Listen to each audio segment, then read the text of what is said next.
Jésus nous raconte une parabole assez étonnante, c'est celle de la veuve importune, où il nous invite au fond à ne pas hésiter à lui casser les pieds. Alors voici 4 petites anecdotes ou histoires souriantes qui posent la question de la prière de demande. Seigneur, Gisèle me doit 900 €. Je ne te demande rien pour moi, mais si elle pouvait me les rendre, elle irait beaucoup mieux.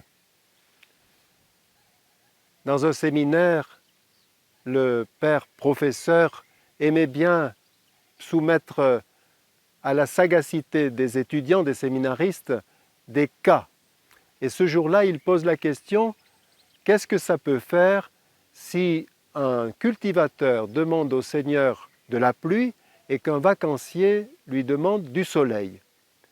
Le séminariste anglais qui était au fond de la classe a crié « Cela va faire du brouillard !» Je pense à un papa qui, le soir, à la prière familiale, surprend son petit en train de prier très fort « Seigneur, je te demande de faire que la capitale de la France ce soit Nice. » Alors le papa dit « Mais pourquoi tu demandes ça au Seigneur ?»« Parce que c'est ce que j'ai mis dans mon devoir de géographie. » Au cours d'une journée de foi et lumière qui rassemble des personnes porteuses de handicap avec leurs amis et leurs familles, on célèbre la messe et le prêtre, en guise de prière universelle, dit « Eh bien maintenant, chacun va pouvoir dire ses intentions de prière. » Et une fille trisomique a levé la main en disant « Oui, moi j'ai l'intention de prier. » Avouons que quelquefois nous présentons des intentions sans peut-être avoir l'intention de prier. Alors on pourrait se dire en effet, Dieu est tout-puissant et il nous aime. Alors pourquoi lui demander? Il sait très bien ce dont nous avons besoin. On peut faire ces petites remarques. Si Dieu était un grand horloger, il aurait laissé faire la nature, les causes qu'il a introduites dans son univers et il n'y aurait pas grand-chose à changer, à moins qu'il soit aussi interventionniste et dépanneur. Distributeur automatique, ça serait étonnant.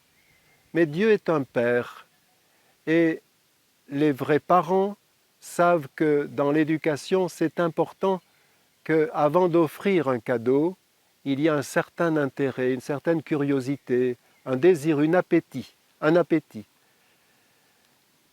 Alors, on dira aussi, tu veux un scooter? Bon, eh bien, tu vas en gagner une partie et tu vas apprendre à l'entretenir.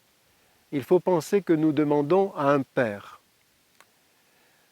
Il y a cette belle petite parabole d'un enfant qui faisait volontiers les commissions de sa maman et il avait ses habitudes chez un droguiste du petit village. Le village aimait ce garçon, toujours gentil, et le voyant très serviable. Alors, ce jour-là, il a pris son petit escabeau, il est allé chercher une grosse boîte de bonbons caramel. Il l'a ouverte et il a dit à l'enfant « Sers-toi » et l'enfant, poliment, a pris un caramel. Mais le droguiste lui a dit « Tu peux en prendre une poignée ». Alors l'enfant lui a dit « J'aimerais mieux que ce soit toi. Pourquoi ? Parce que ta main est plus large que la mienne. » Voilà, quand nous prions, il ne faut pas le faire à l'aune de notre propre foi, il faut le faire à l'aune de l'amour du Seigneur. Alors, on peut inventer cette petite parabole.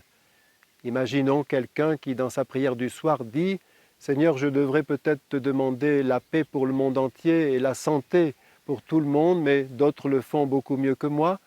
Moi, je vais te demander simplement qu'à mon réveil demain, je puisse avoir une fleur très rare et un papillon aux couleurs magnifiques. » Il s'endort à l'heure où les étoiles se baignent dans le ciel et au petit matin, eh bien, il est très déçu parce qu'il trouve un cactus et une chenille qui se dandine entre les épines du cactus.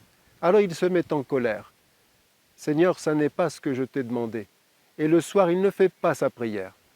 Mais le lendemain matin, il a la belle surprise de voir que le cactus a fait éclore une fleur aux pétales étincelants, et en se penchant sur la corolle de la fleur, il voit à ce moment-là un beau papillon sortir de son sarcophage, sortir de sa chrysalide, un papillon aux couleurs qu'il n'avait pas imaginées encore. Voilà, quand nous demandons au Seigneur de nous faire des fleurs au milieu de nos misères, il faut nous attendre à ce qu'il ne réponde pas précisément à nos désirs, à nos demandes. Il faut penser à ces deux passages de l'Évangile sans les opposer.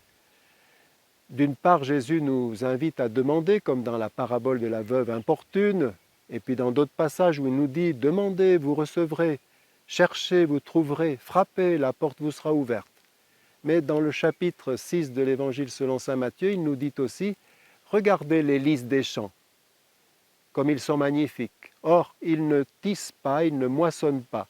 Et cependant, Salomon, dans toute sa gloire, le grand roi Salomon, n'a jamais été habillé aussi bien comme l'un d'eux. » Donc il nous invite à la fois à demander et à faire confiance, à entrer aussi dans la confiance en nous-mêmes.